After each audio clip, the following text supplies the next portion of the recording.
ഭീകരാക്രമണം നടക്കുമ്പോൾ അവിടെ ഉണ്ടായിരുന്ന തലശ്ശേരിയിലെ ആഷിഖ് നമുക്ക് ഇപ്പോൾ തത്സമയം ചേരുകയാണ്. 48 അംഗ സംഘമാണ് തലശ്ശേരിയിൽ നിന്നും കാശ്മീരിലെ പഹൽഗാമിലേക്ക് പോയത്. ആ, ആഷിഖ്, ഗുഡ് മോർണിംഗ്. ആഷിഖ്, നിങ്ങളിപ്പോൾ എവിടെയാണ് ആഷിഖ്?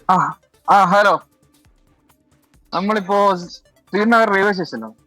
ഈ പഹൽഗാമിൽ ഈ ആക്രമണം നടക്കുന്നത് താങ്കൾ നേരിട്ട് കണ്ടോ? ഇല്ല, നമ്മുടെ അങ്ങോട്ടേക്ക് ഒരു കുതിര സവാരിയിലേക്ക് പോവാൻ നിൽക്കായിരുന്നു. അപ്പോഴാണ് ഈ സംഭവം നടക്കുന്നത്. അപ്പോൾ നമ്മൾ കുതിര ക്യാൻസൽ ചെയ്തിട്ട് നമ്മോട് പെട്ടെന്ന് പോവാൻ വേണ്ടി പറഞ്ഞു. അത് എത്ര ദൂരത്തിലാണ് ഈ കുതിര ഉണ്ടായിരുന്നത്?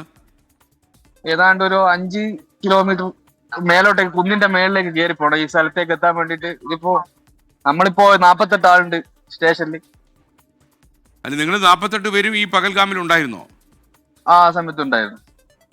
നമ്മൾ അതിൽ 5 പേര് കുതിര സവാരിക്ക് പോകാൻ വേണ്ടി റെഡിയായി നിൽക്കുന്ന സമയത്തായിരുന്നു ഈ സംഭവം. അല്ല, അവിടെ അക്രമം നടക്കുന്നു എന്ന് മനസ്സിലായപ്പോൾ നിങ്ങൾ എങ്ങോട്ടാ മാറിയത്?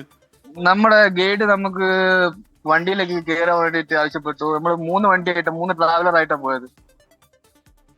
ഓക്കെ, നിങ്ങൾ യാത്ര അവസാനിപ്പിച്ച് മടങ്ങുകയാണോ?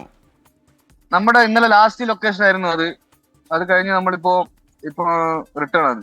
ഇന്നലെ രാത്രി എവിടെ താമസിച്ചത്? പഹൽഗാമിൽ തന്നെ ഉണ്ടായിരുന്നോ അതോ മറ്റെവിടെയെങ്കിലും പോയോ? അല്ല, ശ്രീനഗർ ടൗണിലായിരുന്നു നമ്മളെ 4 ദിവസമായിട്ടുള്ള റൂം. അവിടെ തന്നെയായിരുന്നു. ട്രെയിനിലാണോ മടങ്ങുക? ആ, ട്രെയിനിലാണ് മടങ്ങുന്നത്. ഇവിടുന്ന് നേരെ കട്ടർക്ക് പോകാനാണ് പ്ലാൻ. ഇവിടുത്തെ ഒരു ലോക്കൽ ട്രെയിനിൽ.